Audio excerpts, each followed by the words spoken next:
channel. In this video I'll show you how I did phase 1 of making our library.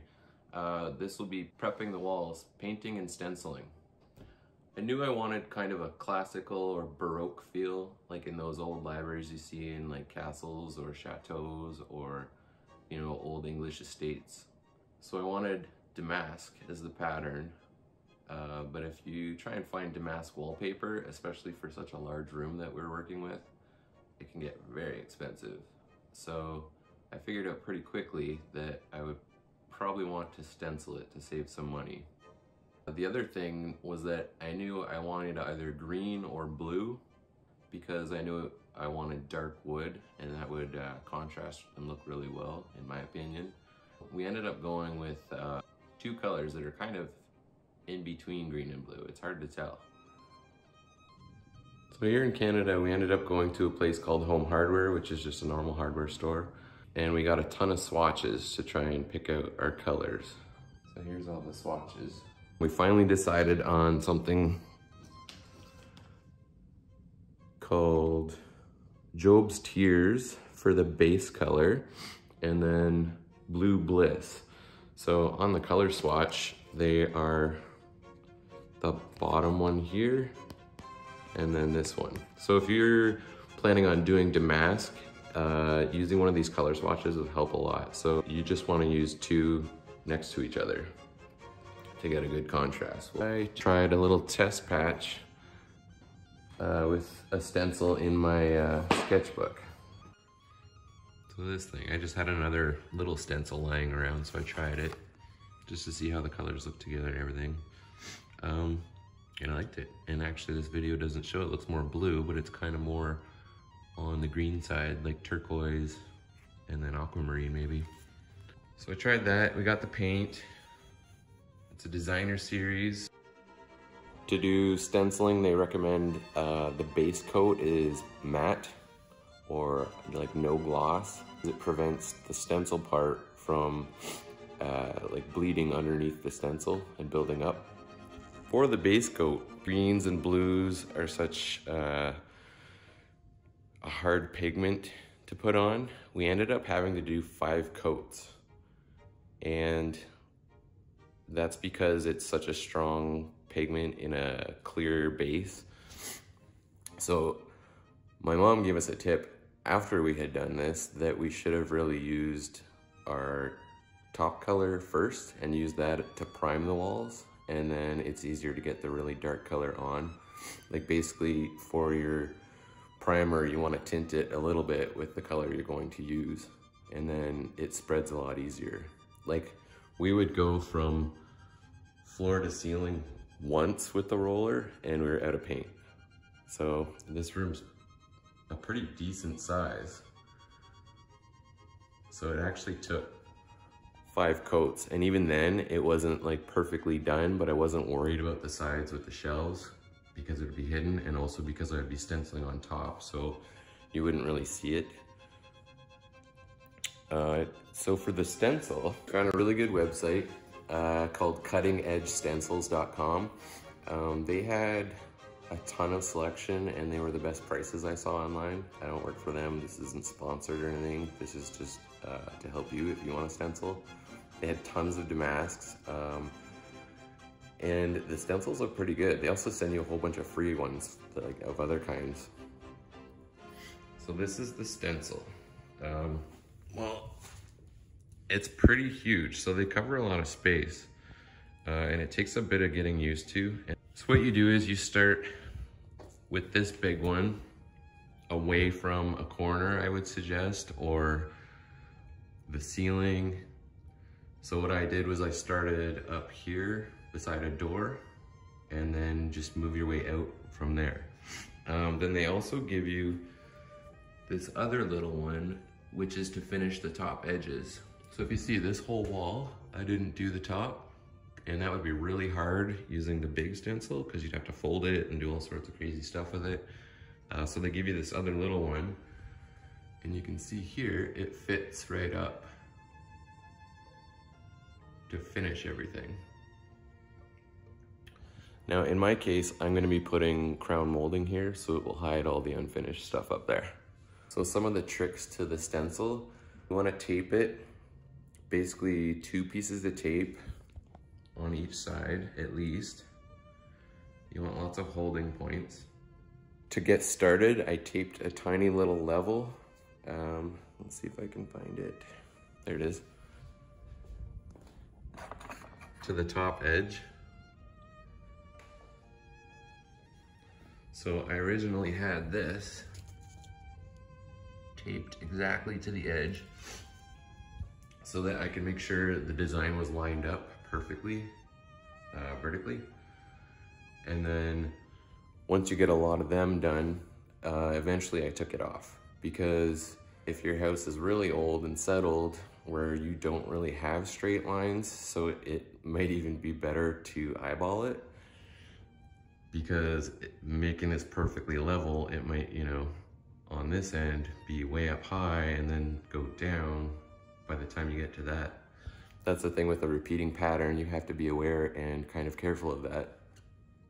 I think I would go like a few hours, and then I'd have to actually wash the back, because the paint would start building up and drying and building up and drying on the back of the stencil.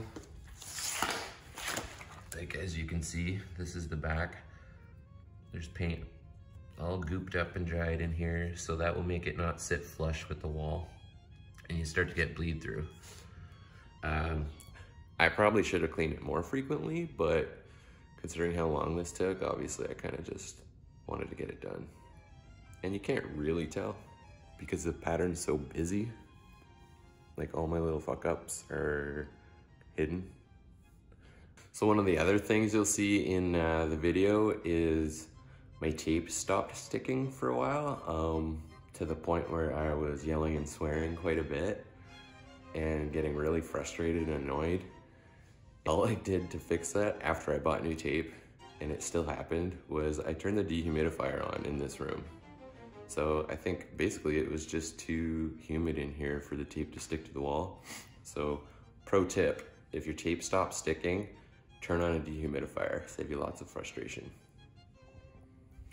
So you can see stencil, and then what you probably don't see from editing is I disappear for a while and then come back. That's because when you're first starting and do your first row, you have to let the first one dry before you like put the stencil overlaid on it. So I found the best way to do this was to do your first stencil, get a fan, dry it quick, do your second stencil, get a fan, dry it quick, and then start going as far as you can from the original stencil, and back and forth, back and forth. That way they can dry between. If you can, get your stencils as far apart from each other so that you're constantly going back and forth, because you do one while the other one's drying and then go back to the other side and do that one. You can't just start 2 free stencils wherever. They have to connect to get started.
So here is stage 1 done.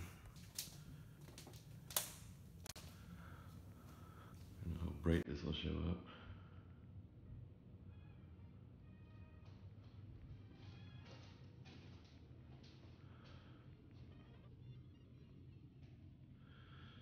This whole wall is going to be library. You can see I've marked the floor with all the shelving.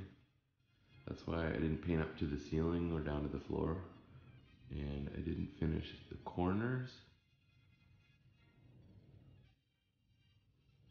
I think it looks pretty good.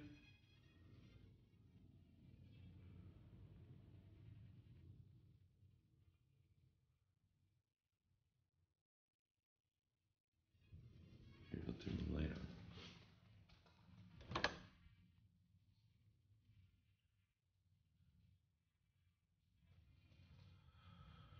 All done, finally. That took forever. But now we can bring the wood in to let it acclimate, and I can start cutting it and putting up the shelves.